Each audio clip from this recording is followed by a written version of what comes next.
Mas aí eu faço a seguinte pergunta para o Paulo. Paulo, se tivesse aqui um muçulmano conversando com a gente, ele não diria que você... E o muçulmano e a religião islâmica, ela tem um coletivismo extremamente absurdo, né? Você sabe disso, é um coletivismo absurdo. Tanto que a maioria dos governos lá é um sheik e um monte de obedientes. E aí? O que você teria a dizer sobre essas várias correntes religiosas e por que a nossa está certa e a deles está errada? Por que eles têm essa necessidade de expansão? Não estou nem entrando na conversa da China, ateia, né? Mas estou falando desse pessoal lá do Oriente Médio.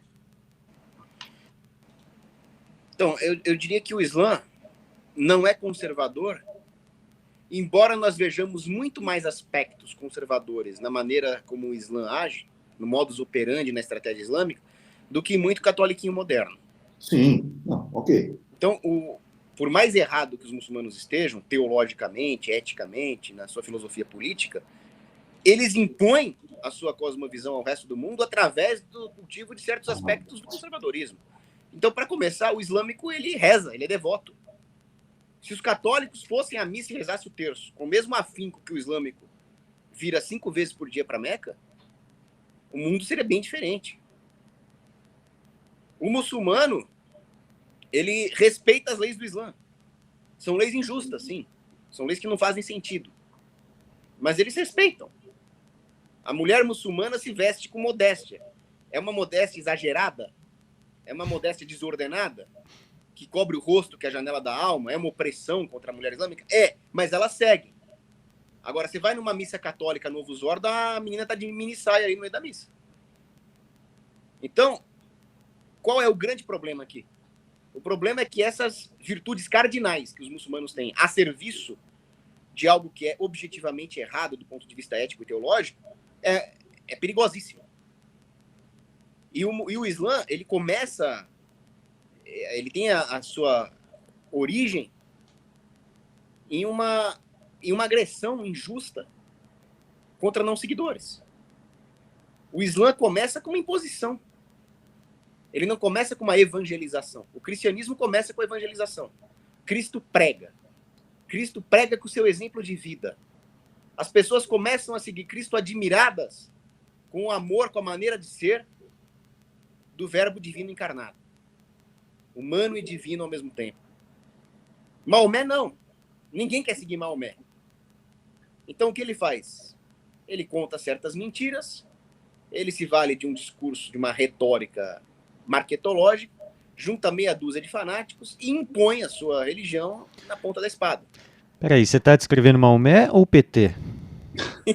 Vai tudo no balaio, né? Tanto é que o PT, o PCdoB e o Hamas eram ali. Agora, ainda são, Paulo, né? Só colocando uma coisa aí no seu discurso, que é para você usar e também colocar de forma muito efetiva, que eu concordo com o que você acabou de colocar de uma forma, e vou colocar isso da seguinte maneira, que eu sempre volto a Tomás de Aquino sobre o livre-arbítrio.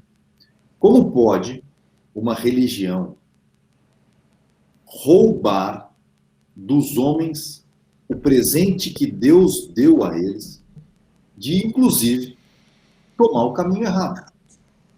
Né? Então, tanto o nosso Deus, quanto o Deus muçulmano, quanto o Deus do judaísmo, é o Deus que criou o universo. É o Deus que tudo pode. Inclusive, transformar o homem num ser perfeito. E ele dá o direito de nós buscarmos a perfeição através da religião, através do maior presente que ele podia dar. Senão, seríamos todos bonecos iguaizinhos. Perfeitinhos. A antropologia islâmica é nesse sentido mesmo, de transformar o homem em bonecos animalescos. Porque teve um debate, você falou, isso foi muito pertinente, colocar a questão do livre-arbítrio aqui nesse debate. Porque mesmo quando se trata da chamada Era de Ouro da filosofia islâmica, que também tem muito mito em torno disso, quando surgiram os grandes matemáticos, filósofos islâmicos, um dos maiores, se não o maior dos pensadores islâmicos, que foi Averroes, ele foi destruído por Santo Tomás de Aquino. Santo Tomás de Aquino refutou todas as teses de Averroes. E foi um debate marcante na história da humanidade que deveria ser estudado hoje para ver por que a Igreja Católica está certa e o Islã está errado.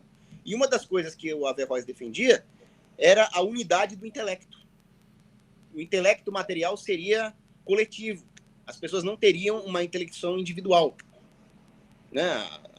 Por consequência, não teriam sido criadas à imagem e semelhança de Deus. Então, o homem não teria individualidade intelectiva, segundo Averroes.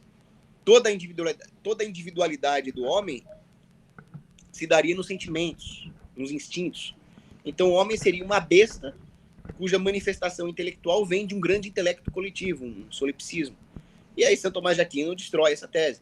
Mas a consequência lógica da tese do Averroes seria um coletivismo absurdo, onde o homem só poderia agir na busca dos seus prazeres imediatos, porque tudo que gira em torno de considerações éticas, políticas, teria que vir de um planejador central. Desse grande Mas o próprio Deus islâmico é um planejador central, né?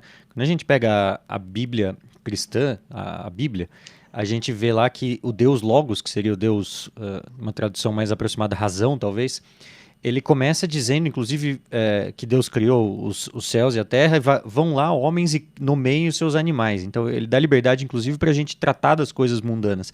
Diferente do Deus islâmico, que vai lá e já dá o nome para tudo, já trata tudo de maneira bem centralizada, assim, né? Exatamente. Desde o momento, e a partir do momento que você não permite alguém, você não permite alguém a não comungar das suas ideias, você penalizando ele com a morte, você, que é o que o Paulo falou, você tirou o maior presente de Deus, que é o livre-arbítrio. Se você gostou desse corte, tem que ver o que sai ao vivo. Então deixe seu like, compartilhe e se inscreve para não perder os próximos vídeos.